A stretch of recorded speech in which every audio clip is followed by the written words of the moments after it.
Coach Chuck Priore, defensive lineman Taylor Bolesta, and wide receiver RJ Lamarre. Good morning, guys. Good morning. Morning, Rob. Before we begin this morning, Coach, certainly condolences on the passing of Coach Collins. How difficult has that been to deal with, and how have you dealt with it with your guys? I appreciate that, Rob, and I appreciate all the CAA coaches that reached out and the conference. Difficult time for us. Brian was just a great person, first and foremost, and certainly helped us get better. So we miss him, and we'll be honoring him this year at the Delaware game as our opening game, as we should. Last season, I know it didn't go the way that you wanted with a really young team. What's been the process throughout the spring and summer to get it back to the Stony Brook standards? Yeah, it's interesting. I think one of the first things is not to worry about things that happened in the past and always look to the future. And I think this group of players that came back in January and the ones we've added in May and June has done a great job with that. It's about who you are today. It's a standard over feeling, as we've come to know, and it's a work ethic and commitment to being better. So, we're excited about the group of guys we have and the culture that's here. And I think you said it, Beck. Stony Brook has a standard of play, and we will be back to that. First question this morning from Michael Anderson. Good morning, Mike. Coach Priore, it's good to see you. Hello, Michael. So I guess I'll start with this. So you have yourself an offensive coordinator for the first time since 2019, I believe. Andrew Dresner came over from Maine. Obviously, that was a team with a good skill group. They moved the ball well. You got to see that on homecoming. And now he's calling plays for you. So just how is the offense going to be different this year now with Coach Dresner calling those plays? Well, I think first and foremost, we're excited about Dress being with us. He's got experience and talented play calling.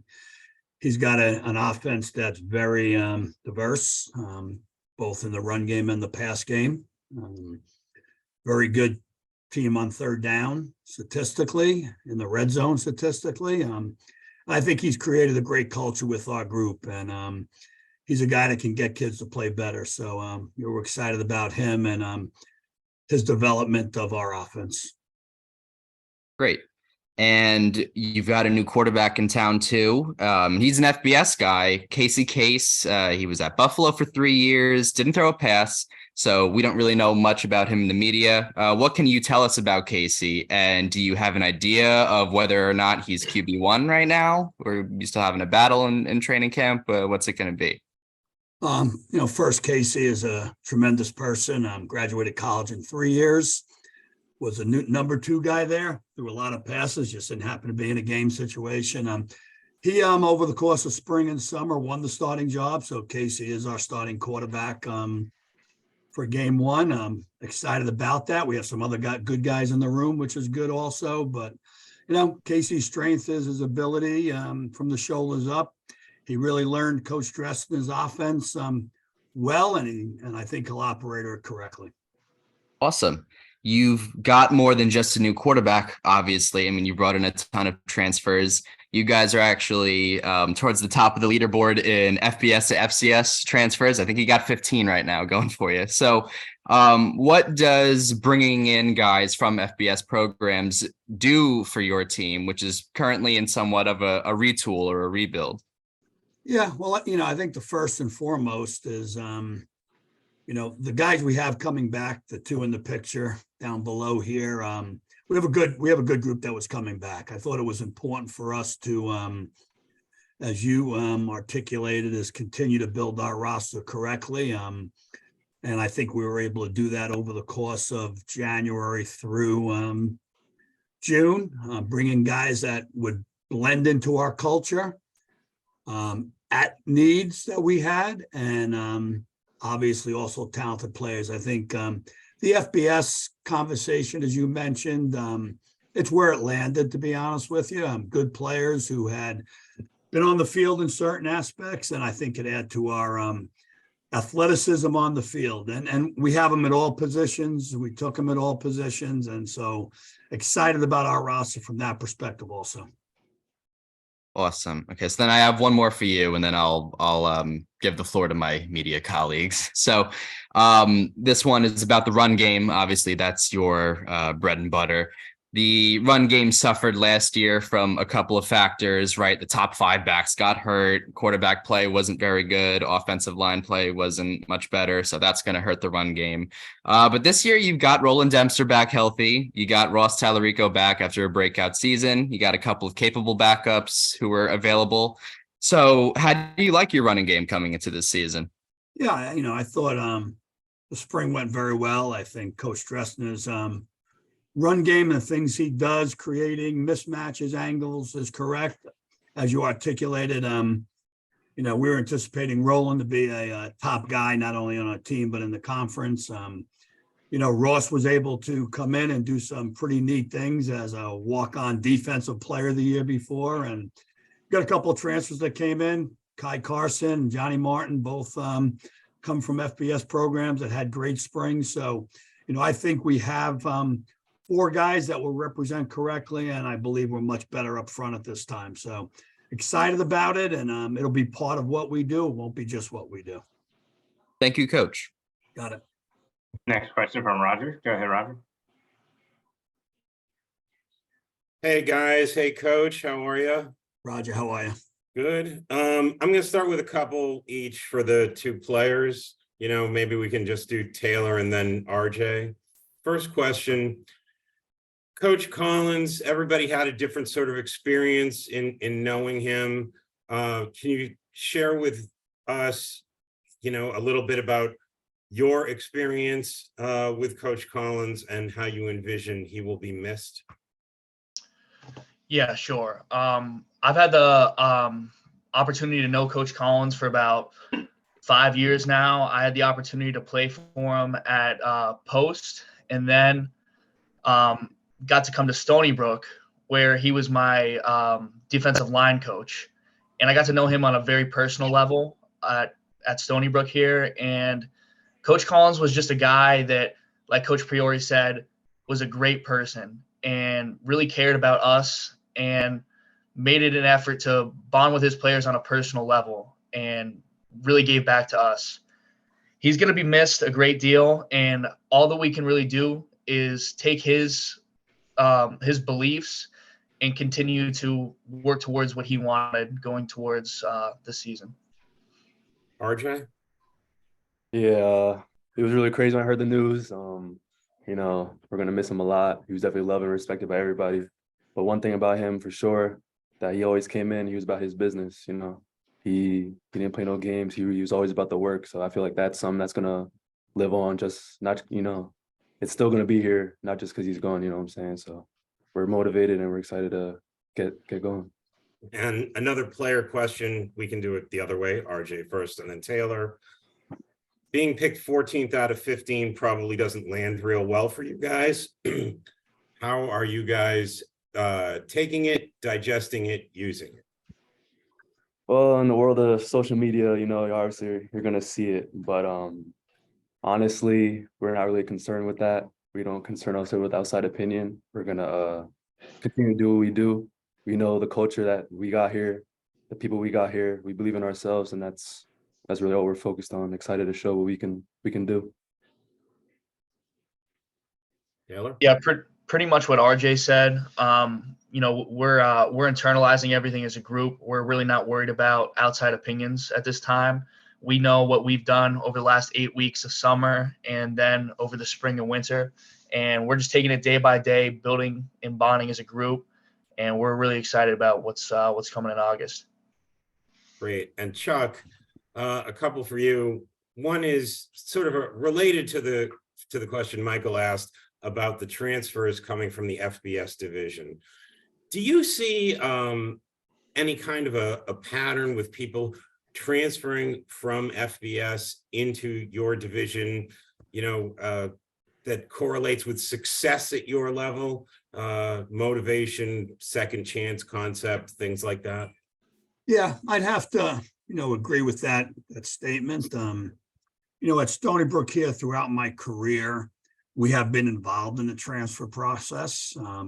It's been something that's been very good to us over the years. So it's not a stranger to our campus, our team, our culture, or me as a head football coach. I do believe they come in with an edge, but they will start the same way every person that comes into this program. They'll start as a backup and they'll earn their opportunity. And Casey earned his opportunity during spring ball and summer ball to be our starting quarterback. He did not come in.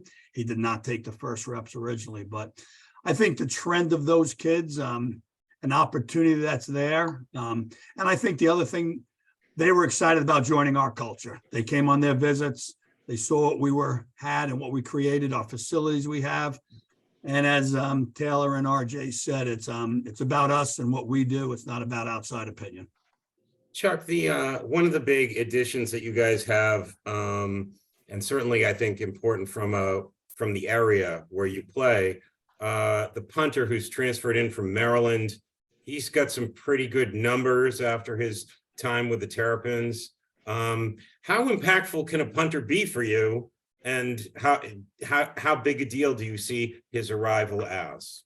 Well, it's interesting, when you go out and look at your program, you want to get better at anything and anything you can. And we brought in a transfer place kicker, kid field goal guy who is very successful. And obviously the punter from Long Island, Chaminade High School graduate. And he's an accomplished punter at the Big Ten level. You talk about things. How can we create a fourth down for our offense and change field position? And I think those are things that honestly make a difference. And if you look at the CAA's top punters are elite and make a difference. And so we're hoping for that. Chuck, how did you tell the team to handle 14 out of 15? It's interesting. I didn't know about it till I saw the email that was sent out by our office, and I sort of giggled and said, I might have voted for us at the same place. You're coming from a subpar season from our standards. I don't think it should be any different. A lot of newcomers, a lot of guys that have things to prove, but I think our team will handle it correctly. We report on Sunday. We'll be excited about the 5 o'clock team meeting, and we'll be excited about Tuesday morning's practice. And, I think the two leaders down low said it best is we're going to mind our business and do our thing. Thanks so much. Thanks, Roger. Got time for two more. One from Azar. Go ahead, Azar. Yeah. Hey, Coach. I was basically wondering, based off of last season, how things came out. It was, with a 2-9 record, 2-7 record. I'm sorry. You did a lot of retooling. The first question is, what's the first step into getting this program back on course to a successful season? Yeah, it was, and it was looking at myself and making sure I put myself in the correct place to be the best leader for this team. And so that was where the starting point was, to be honest with you, come December 1st. Fortunate enough to have a great staff, great support by our administration on campus. And, Stony Brook has been an interesting place to work out. This will be my 18th year. We've had the highs and lows, more highs than lows. And I honestly believe that, what we have in place here will stand the test of time as we move forward, and it'll be a positive fall in 23. Thank you, Coach. Thank you. And last one from Matt. Go ahead, Matt. Yes, Coach. With your 2-9 season that you had last year, what improvements and changes did you and your staff make to hopefully improve that record this upcoming season?